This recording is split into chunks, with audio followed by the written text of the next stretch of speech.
ஜாதியினால ஏற்படுற பிரச்சனைகளை பத்தி நான் படிக்கிறத தவிர எதுவுமே நான் உணர்ந்ததில்லை.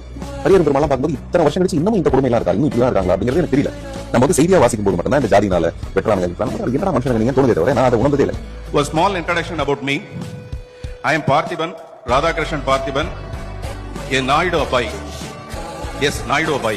நயன்தாரா அவர்களை சி.வி. சண்முகம் அவர்கள் பேசிட்டார்னு சொல்லிட்டு பொங்கக்கூடிய, புரட்சி பேசக்கூடிய, அப்படியே பெரும் அளவுல புடைத்து கொண்டு வரக்கூடிய நடிகர் சங்கம் பார்த்திபன் அவர்கள் பொதுவெளியிலே நான் நாயுடு சமுதாயத்தை சார்ந்தவன் என்று சொல்லக்கூடிய அந்த வார்த்தைக்கு ஏன் கண்டனம் தெரிவிக்கவில்லை?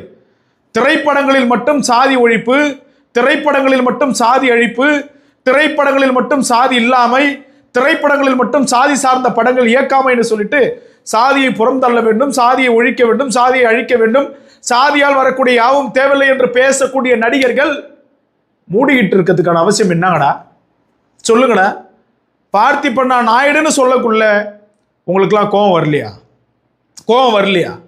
இதையே வேறொரு சமுதாயத்தை சார்ந்தவர் சொல்லியிருந்தால், இதையே வேறொரு மதத்தை சார்ந்தவர்கள் சொல்லியிருந்தால் எப்படி இருக்கும் உங்களுக்கு கோபம்?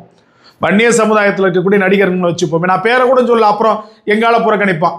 மோகன்ஜி அவர்களை எடுத்துப்போம். நான் வன்னியர்னு சொல்லிக்கிட்டா குதிச்சுக்கிட்டு வரக்கூடிய புறம்போக்குகள், எப்படி குதிச்சுக்கிட்டு வரக்கூடிய புறம்போக்குகள். ஒரு பார்த்திபன் எனக்கூடிய முன்னணி நடிகர் தன்னுடைய சாதி இதுதான் என்று அடையாளப்படுத்தி பேசக்கூடிய அந்த இடத்தை, அந்த பேச்சை ஏன் கண்டிக்கவில்லை? சொல்லுங்க பார்ப்போம். உங்களுக்கு நயன்தாரா தான் முக்கியமா? சொல்லுங்க. அப்ப பார்த்திபன் அவர்கள் சொல்வது போல எல்லாம் சாதி பார்த்தாங்க, அதான் நடக்குது. அது வேற. சாதி பார்த்தாங்க இயக்குனராக இருக்கட்டும், நடிகராக இருக்கட்டும், நடிகையாக இருக்கட்டும், தயாரிப்பாளராக இருக்கட்டும், எல்லாம் அப்படிதான் நடக்குது.